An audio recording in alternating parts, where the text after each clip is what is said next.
Hey guys, welcome to Herding Little Cows. Again, another late night video. It's like 9:30 tonight. We have had a good day just being home. We didn't leave the house at all today.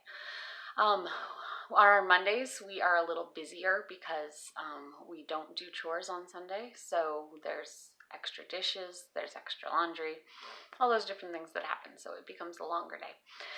But we did those things. I tried to rest as much as possible, like I said I was going to in yesterday's video. But in our household, that's very hard.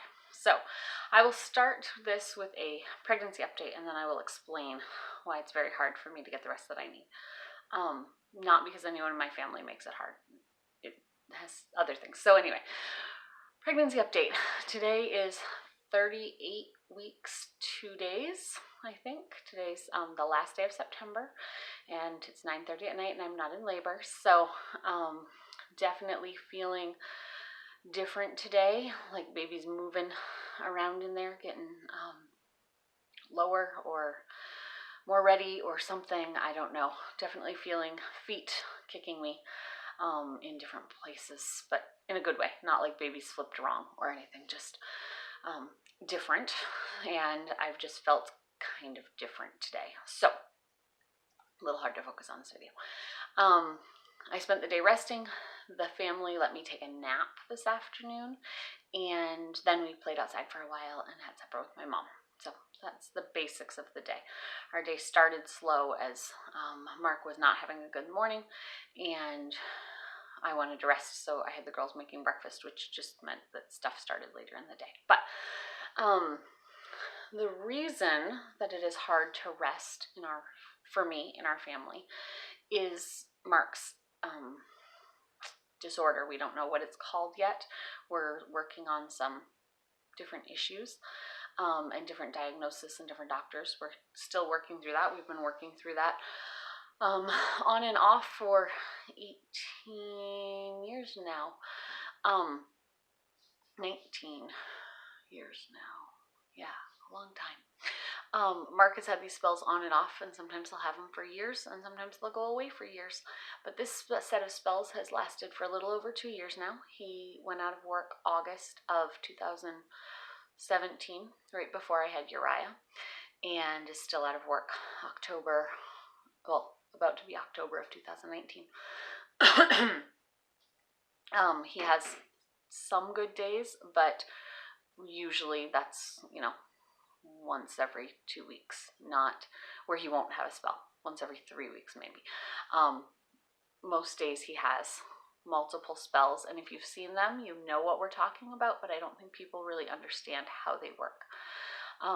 Mark gets very, very sensitive to sounds and touch, and just all of his senses are heightened. So living in a house with the seventh child who's living in the house, we have one who's older, but the seventh child who's going to be here in the house, making noise is something that happens every day. I can't keep the house silent. I do my best to limit certain noises, but kids are going to cry, kids are going to drop things, toys are going to make noise.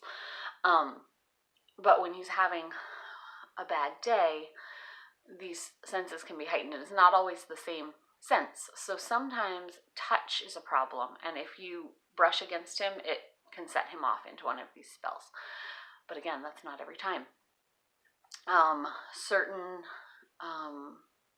noises, certain visual stimulation, like too much going on in the room, if the kids are like dancing around or things.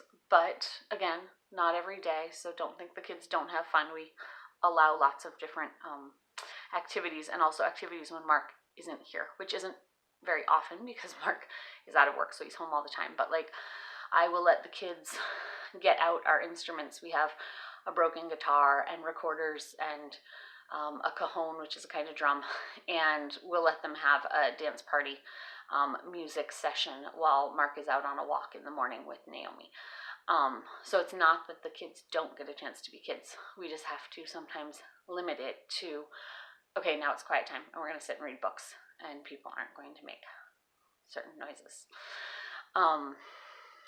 certain repetitive noises are worse for him, and certain pitches of noise are worse for him. But again, we can't explain it, and it doesn't happen all the time. He also gets very confused sometimes during these, which makes him frustrated. Makes him frustrated with himself and how he's perceiving things. Not necessarily frustrated with the person, but it sometimes comes out as frustration at the person. We don't all know, we try to avoid his triggers, but we don't always know that the thing we're doing is triggering him, and he can't always explain that it's triggering him. So, like if something's hurting you and you're just saying, ow, ow, ow, we can't stop making the hurt happen unless you tell me you're standing on my toe and that's what hurts. His body sometimes just comes out as frustrated at us, but he can't tell us exactly what the problem is. So like today, he was having a hard day. So it made Bible time longer, which is good. We love to have Bible time, but it can lead to frustration and confusion in the middle of Bible time if something happens that sets him off or makes him lose his train of thought. It can make things more difficult as I'm trying to do chores, because sometimes I can rely on him to be able to change a diaper or be able to help people get shoes on or those types of things. Other times that's not possible, and I have to do all of that myself, which I'm not complaining about. I'm just trying to tell you guys how life works in this house. I have to plan before we go somewhere that I am able to get all of the stuff done by myself in case he's not available, myself or the girls. But again, I don't want to put too much on the girls. They take a lot of responsibility in this family, and help with doing the shoes and all of that. But there's certain things that make even that difficult. Josiah has seizures and cerebral palsy, and so he has to wear a certain brace, and we have to put on a certain leg wrap thing. Hard to explain on this video, but I'm the one who knows how to do it, has done it the most often because it's a new treatment we're using. So it's not that the girls aren't helpful. It's sometimes there's something that mommy has to be the one to do, or helping people use the bathroom right before we go. In our house, we choose to not have the girls helping with bathroom and diapering and that type of thing. That's just what we've chosen. I'm not judging any other family for doing it differently, but that means mommy has to be the one to help with those tasks if daddy's not capable. Again, none of these things are things that Mark would say, no, I don't want to help. Like, he changed a diaper the other day. We had some people stop by last minute. Baby had a poopy diaper, and Mark came in and changed him and didn't complain at all. It's not well, I'm not going to do that job. It's he physically can't do the task sometimes. So I have to plan out my day to physically be able to do the task or supervise that the task is getting done. We have kids in our family that need to be taught how to do these tasks. We have older girls in the family who I don't feel should be needing to discipline their siblings. Yes, tell them, yeah, mommy says we shouldn't do that, but I don't feel like they should be responsible for the majority of the discipline. So those are all things that fall on me when Mark's having a bad day. So today I was able to rest in the chair for some of the day. I did school with littles from the chair. We sat for our Bible time. But then, like going outside, I need to really be outside the majority of the time instead of Mark being the one outside and responsible for the kids, especially as it gets later in the afternoon. He usually has better mornings. That's why we do Bible time and stuff in the morning. And then afternoons can go downhill, sometimes starting at 1 or 2 o'clock and sometimes not starting until 4 or 5. But like if someone were to fall off their bike, it could throw Mark into a spell that he really can't do anything to help. And the stress of it makes his situation worse, which makes us feel bad because his situation's getting worse because of a fall or whatever happened. So like today we went outside, and I was outside except for the couple times I had to come and use the bathroom because I'm 38 weeks plus pregnant. But otherwise, I stayed out there so I could deal with those issues that happen just because you have kids. I mean, even if you didn't have kids, something could happen that would set him off. The other day we were somewhere and he was starting not to feel good, and a balloon got popped, and that set him off into a spell. So the family does let me rest as much as we can, but I just wanted to explain the hardships that our family is dealing with too as we go through this. They have been letting me take a nap almost every day. As long as we're home, I get to lay down for a little bit. So the kids in the house, not including baby in belly right now, are a 2-year-old Uriah, who takes a nap with me. I lay down at his nap time. That's how we work this out.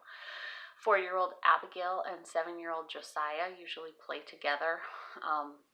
We have some quiet toys that they'll play with. Not super quiet, because they'll like play with the dominoes sometimes, which fall over. But they have puzzles and card games and things like that they'll play. Usually Samuel will read. He's really into reading right now, so that's his thing. Naomi and Virginia will both do individual schoolwork during that time and just be around in case they're needed for one of the littles. And Mark will usually try to do some study time or something during that. But it's just how life is right now. So we're also dealing with Josiah, has seizures and some other medical issues because of the cerebral palsy, and so that can throw a kink in our day depending on how he's feeling. It can sometimes lead to a lot of confusion for him, which makes things more confusing for everybody as we try to figure out what he needs and what his issues are. We have a 2-year-old who just likes to get into stuff. None of my kids have been huge. I'm going to say this and then someone's going to do something crazy, but I don't have kids who have made huge messes, but because they're kids, sometimes the toy box gets emptied. We have a limited amount of toys, but sometimes the toy box will get emptied, or the bookshelf that they can reach that has the kids' books on it will sometimes get emptied onto the floor. But I haven't had like the flower bucket emptied or anything like that. But just trying to make sure that the 2-year-old is not getting into things he's not supposed to. Trying to keep everybody engaged in their tasks that they're supposed to be doing, whether it be schoolwork or chores. Just is a busy life. And so that's the struggle we're dealing with right now. We've been dealing with for a couple of years, but it's not getting easier as Mark's disorder, whatever it is, doesn't have a diagnosis. It does have a diagnosis, but there's nothing we can do for the diagnosis right now. Technically, they would say he has functional movement disorder, which is a very, very broad category for, we can't really call it something else. And so we don't really have anything that can help get him better. We have some things that can help start the process of getting him better, and we know some of his triggers, so we can stop those. We can have him go to a quiet room, that type of thing, but we can't make, we don't have something that we can just give him a pill in the morning and wow, he has a good day.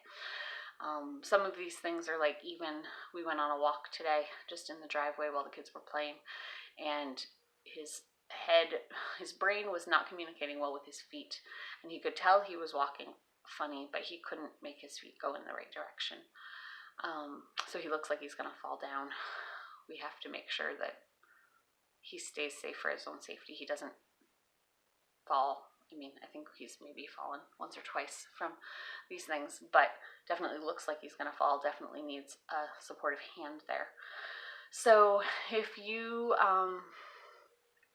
want to be praying for us over this time, for whenever baby comes, that Mark will be in a good state and be able to support me while I go through labor and delivery, because if he's off, he can be pretty much asleep, sitting in a chair. I mean, he's not asleep, but that's what it kind of looks like. And that doesn't really help me while I'm in labor. So just prayers that God already knows his perfect timing, and prayers that we're accepting of whatever that is and whatever state each of us is in. But I've now been talking for like 15 minutes, and people are probably bored of this tape. So again, 38 weeks, 2 days, no labor right now, but could be any time. And tomorrow we have some friends coming over. That's the plan, unless baby decides to arrive. So we will chat again tomorrow night. But again, we would be very thankful for your prayers, and we will talk tomorrow.